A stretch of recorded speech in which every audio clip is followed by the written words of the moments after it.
Everyone knows that Socrates was one of the greatest influencers of all time, despite never having a Twitter account. Regarded as one of humanity's most important thinkers, his philosophy and questioning methods not only shaped his generation, but continue to deeply influence modern thought. From existential inquiries like, "Who am I?" and "What is truth?" to critical questions about democracy in Greek society, Socrates never stopped questioning. And thus began the beginning of the end. With his bold ideas and unconventional worldview, he not only captured the attention of ordinary citizens, but also caught the eye of those in power. And as you might imagine, not everyone was pleased with this. Weary from his provocations and growing influence, the leaders of Athens took drastic measures. Socrates was accused of crimes that would echo through the centuries. "You will be judged for not recognizing the state gods, introducing new deities, and corrupting the youth." This accusation reflected the fear and insecurity of the powerful, fear of losing control, fear of new ideas, and perhaps above all, fear of a man who dared to think differently.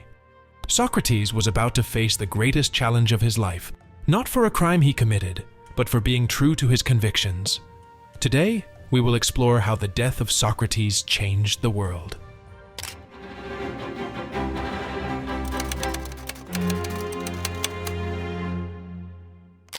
The scene is dramatic. Socrates, at 70, faces the greatest trial of his life. The courtroom was packed with citizens of Athens, all eagerly awaiting the verdict of this convention-defying philosopher. There was a commonly used concept at the time called argumentum ad misericordiam, meaning appeal for mercy, where the accused would defensively throw out arguments like, "I have a family, I have children, I'm just a poor resident of Athens," essentially using their social status, family, and life as a way to sway the jury. But Socrates, of course, refused to make such a plea. What he did was simply use arguments, as always, based on logic. Socrates had solid arguments in his favor. First, he had the written documentation by Plato, which faithfully recorded his conversations and thoughts, providing concrete proof of his intentions and teachings. More intriguingly, despite being accused of corrupting the youth, he was widely admired by the young people of Athens. Far from seeing him as a corrupter, they viewed him as a mentor who encouraged them to question and think independently. In my opinion, Socrates' real power lay in his ability to awaken in others the desire to know, to delve deeply into philosophy, the love of knowledge. Unfortunately, his straightforward approach and solid arguments were not enough to save him. Convicted for virtues that many of us admire today, Socrates uttered his profoundly questioning last words. "You accuse me of corrupting the youth, but is teaching them to think and question truly a corruption?" In 399 BC, Socrates calmly accepted his fate. He took the cup containing hemlock, a deadly poison, and minutes later, his life came to an end.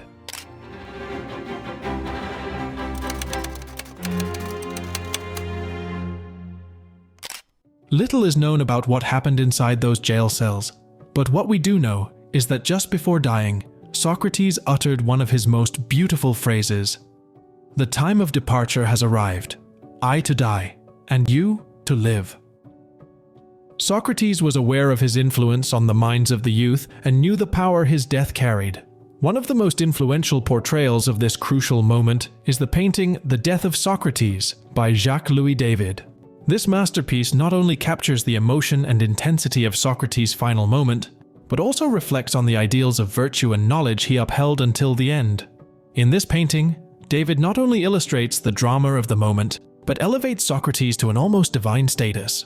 The lighting highlights Socrates, making him shine intensely at the center of the painting, where his imposing stance and white robe contrast with the gloomy surroundings of the cell.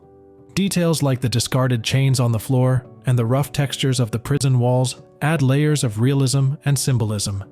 He does not appear to have fear, pain, or any other hostile feeling. After all, this was his choice. According to accounts from the time, Socrates had the opportunity to escape from prison and exile himself to another country, but he chose to suffer the consequences of his actions. You can see that the colors on the sides of the painting are increasingly darker, more neutral, while the center of the work has a brighter, more vivid coloration. It's interesting to note the contrast between Socrates wearing a white robe and the man in red handing over the cup, being this the point of greatest narrative charge in the work. It's possible to feel the pain, the shame on the face of the executioner, who delivers the poison to the wisest man of his era. These feelings grow and become even tenser as we notice his anguished followers to the right of the painting. With this, all this pain and suffering seem to have no effect on Socrates, falling entirely on the one who delivers the cup. And this gets even worse when we come to the old man sitting at the foot of the bed. This is Plato, arguably the most important name in the history of Socrates and ancient Greece. Without Socrates, there would be no Plato, but we can also say that without Plato, there would be no Socrates. Since his master never left anything written, the only records we have of Socrates come from his faithful friend Plato, who noted everything he said. In the painting, Plato is depicted as being paralyzed, frozen in time, in the form of a figure practically imperceptible, just as he is often represented in the philosophy of Socrates. David includes him as a thoughtful figure, perhaps contemplating the legacy of his master. This adds a layer of artistic interpretation, highlighting the importance of Plato in preserving the ideas of Socrates. While Plato looks thoughtful, other disciples express their pain and sadness. The figure of the man who delivers the poison is laden with shame, representing the weight of injustice.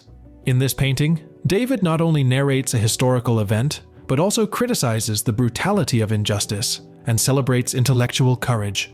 Socrates, facing death with dignity, becomes an eternal symbol of the sacrifice for the integrity of one's convictions. Well, but what can we learn from all this?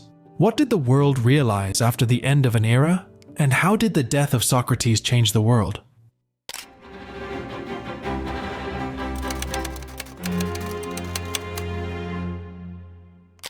After the trial and condemnation of Socrates, the world was not just witness to the end of a life, it was the beginning of a revolutionary legacy.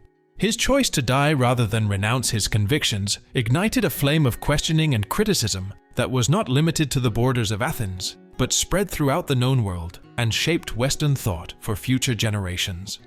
The young people of Athens, deeply influenced by his ideas, united with a clear purpose to carry forward the teachings of the philosopher. Socrates' belief that true virtue could only be achieved through authentic knowledge, obtained through introspection and critical analysis, began to redefine education and personal development. The influence of Socratic ideas is evident in the founding of Plato's Academy, the first institution of higher education in the Western world, which perpetuated the Socratic method of debate and critical dialogue. This method is still the basis of critical thinking in modern universities, emphasizing the importance of argumentation, logic, and evidence in forming conclusions. Moreover, philosophers like Nietzsche and intellectual movements that challenged the status quo found inspiration in Socrates. For example, Nietzsche's insistence on questioning dominant moral values echoes Socratic challenges to the norms and beliefs of his own time. Similarly, influential works like Machiavelli's The Prince and Marx's Capital reflect the Socratic influence in exploring ethics and power dynamics. Today, as we face global challenges that require innovative and ethical solutions, Socrates' lessons on the relentless pursuit of truth and justice remain more relevant than ever. His life and death remind us that ideas have a transformative power capable of changing the world, challenging us to question, to learn, and to think more deeply about our own role in society. I'll leave my opinion here. In my daily life, I constantly face choices between the easy and the correct, between following the crowd or standing up for my own truth. Socrates teaches me that the courage to live authentically and to question deeply is not just a matter of philosophical debate, but a daily practice that can lead me to a more fulfilling and just life. How often do we encounter situations where the status quo challenges our principles and we are tempted to yield for convenience? Whether in the workplace, where the pressure to agree without questioning can be overwhelming, or in our personal relationships, where honesty and authenticity are often sacrificed for comfort or fear of conflict. Socrates' ideas encourage us to embrace the examined life he so valued, a life where each decision, each belief, is carefully evaluated and aligned with our deepest values. This is Socrates' legacy, not just to think, but to live philosophically. I wonder, and I invite you to reflect as well, how can we apply the Socratic method in our own lives? How can we be more critical of the truths presented to us and more diligent in seeking authenticity in our actions and words?